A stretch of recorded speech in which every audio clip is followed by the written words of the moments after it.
Bienvenue à l'ensemble des créateurs et jeunes créateurs qui sont très stressés en coulisses avant de nous présenter la sélection.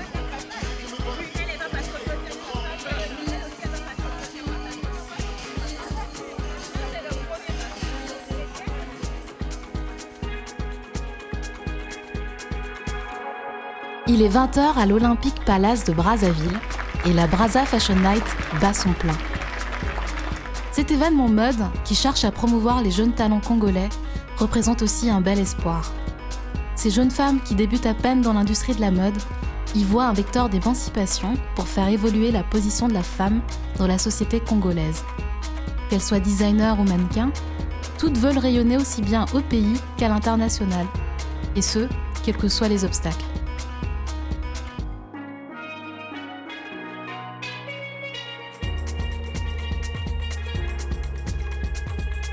C'est dur d'être mannequin noir parce qu'on va dire que basiquement la femme noire est différente. Elle a plus de formes, même si vous allez trouver des femmes noires très très minces, elles auront forcément des formes. Dans la culture européenne, c'est quelque chose qui n'est pas forcément développé, connu. Et quand on vient au casting et qu'on on a un peu trop de forme et qu'on marche, on déhanche un tout petit peu, ça peut bloquer. Donc du coup, il faut se dire que c'est pas forcément à cause de nous et que c'est peut-être le milieu qui était comme ça et que peut-être que ça va changer et j'en suis très contente parce que maintenant il y a de plus en plus de mannequins noirs, même si ça se fait petit à petit et après j'en suis la preuve, donc je trouve que la femme africaine elle s'impose peu à peu dans le mannequinat. Il y a des gens qui nous disent que c'est vraiment rare de voir une femme faire ceci. Avant on pensait que les couturiers, les stylistes c'est seulement les hommes. Maintenant, les femmes prennent aussi les dessus.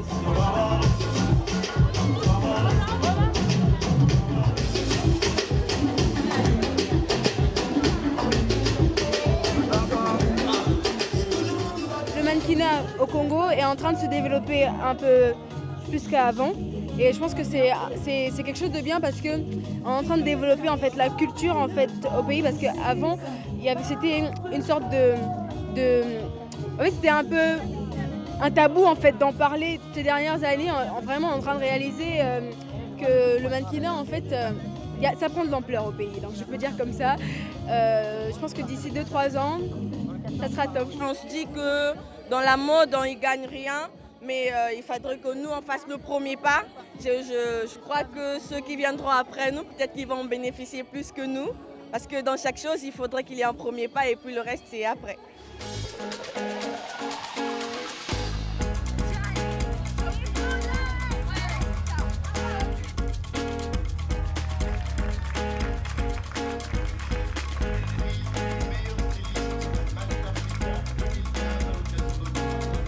À Wanzé, au nord de Brazzaville, une autre femme au caractère bien trempé est déjà en train de faire bouger les choses.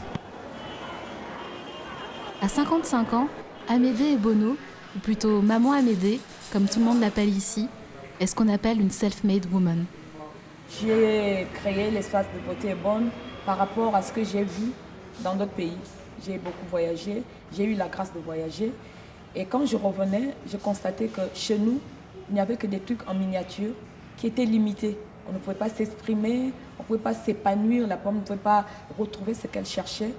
D'où l'un de mes voyages étant au Brésil, j'ai vu cet espace qui était toujours dans ma tête comme projet. Et en revenant, je me suis dit, il est temps, le temps est arrivé, il faut que j'accouche le bébé.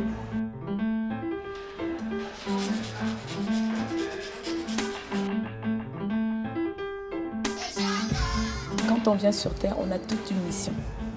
Quand on a été créé, c'est pour une mission. Ce n'est pas un hasard. Et quand j'ai commencé, je n'avais rien du tout. J'étais presque comme un enfant de la rue. Ce que je savais faire, c'était la coiffure. Un jour, je me suis dit, non, pourquoi ne pas le faire? Je n'ai pas eu l'apport d'un homme, je n'ai pas eu l'apport d'une famille parce que j'étais renommée, une facilité parce que je suis l'enfant de je ne sais pas qui, une facilité parce que j'avais des dépôts quelque part. Non, je n'ai pas eu ça. Ça n'a pas été facile. Mais dans la difficulté, il faut même accepter la difficulté pour aller de l'avant. La femme congolaise aujourd'hui, c'est une femme battante, une femme qui veut réussir. Une femme qui veut sortir de la prison qu'on l'avait mise. Parce que les hommes nous ont toujours fait comprendre que les femmes étaient incapables, les femmes ne peuvent pas faire ceci. Mais aujourd'hui, la femme congolaise a compris qu'elle a beaucoup de capacités, qu'elle a de l'énergie, elle a le potentiel, elle a des choses à faire partager. Donc la femme congolaise aujourd'hui, c'est une femme entreprenante, une femme qui bâtit, la bâtisseuse.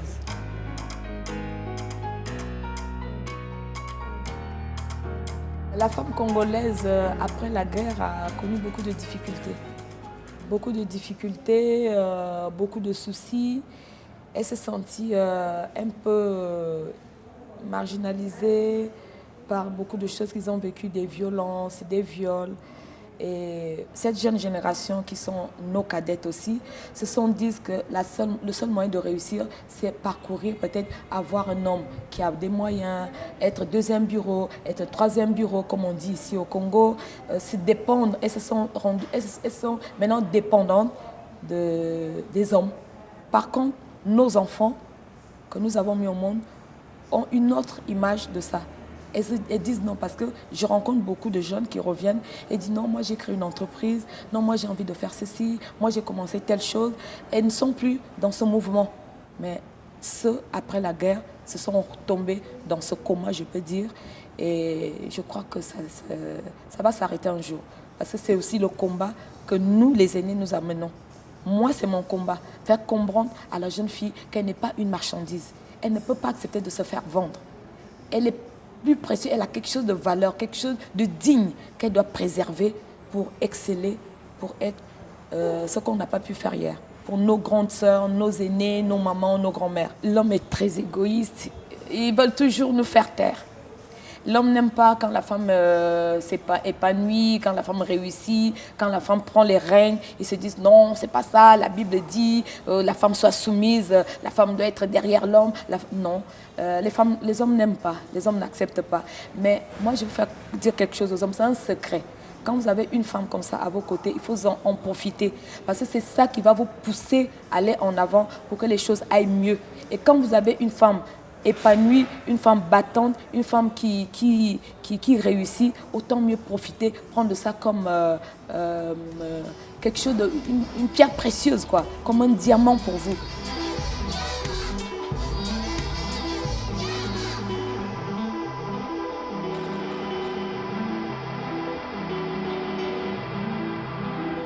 La mode aide beaucoup et la mode vient aider beaucoup de jeunes à s'épanouir. Beaucoup. Parce que dans la mode, c'est un langage aussi. La mode parle. C'est une façon de s'expliquer, de s'exprimer.